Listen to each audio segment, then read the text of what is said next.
সিলেটের আঁকনি বিরিয়ানি আমি কিভাবে রান্না করেছিলাম সেটাই আজ আপনাদের বলবো। প্রথমে আমি মাংসগুলোকে প্রেসার কুকারে সিদ্ধ করে নিব। এর জন্য কিছু আস্ত মশলা ব্যবহার করব।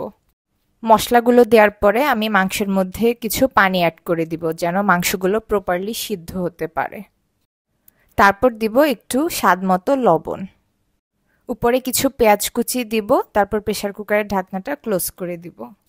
মাংস সিদ্ধ হওয়ার পরে পানিগুলো ভালো করে ছেঁকে নিব। এই পানিগুলো কিন্তু আমার পরে কাজে লাগবে। এবার আমি কিছু পরিমাণ বেরেস্তা করে নিচ্ছি, যেটা আমার বিরিয়ানিতে পরে কাজে লাগবে।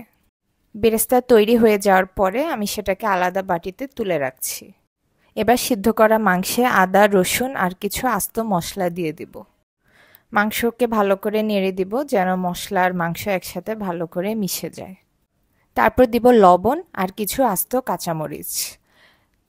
এরপরে আমি যে আগে বেরেস্তা করে রেখেছিলাম সেটা উপরে দিয়ে দিব। সবকিছু একসাথে নেড়ে আমি একটু পানি অ্যাড করেছিলাম। এখন দিয়ে দিচ্ছি টক দই। টক দই দেওয়ার পরে আমি সবকিছু আবার খুব ভালো করে মিক্স করে নিব। মাংস সেদ্ধ করা পানিগুলো এখন আমি মাংসের মধ্যে ঢেলে দিব। এখন আমি ভিজিয়ে রাখা পোলাওয়ের চাল অ্যাড করে দিব।